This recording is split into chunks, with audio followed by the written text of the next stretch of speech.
Audio.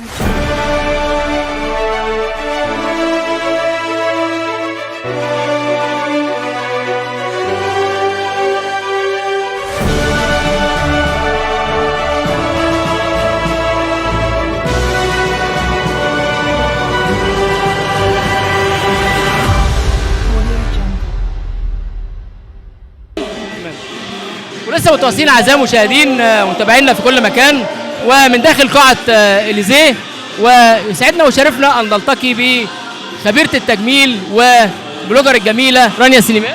ايوه، اهلا وسهلا بيك. اهلا بحضرتك. شايف النهارده في حاله جميله كده انت عاملاها النهارده، ودايما مميزه، كل سيزون بتعملي حاجات جميله ومتالقه دايما في شغلك. احكي لنا النهارده بقى الحاله النهارده.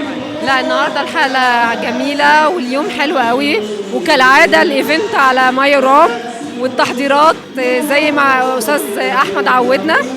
واليوم كان مليان بحاجات كتير. النهارده عملنا شعر وعملت ميك اب، عملت ميك اب مع مديره الايفنت بقى، فهي تقول شهادتها فيا كمتخصصه وكميك اب ارتست، ويا رب اكون عند حسن ظن اعجابكم بيا. يعني النهارده عملنا لها حاله ترميم لشعرها. شعر كان مسبوخ وهلكان، عملنا له ترميم جميل جدا.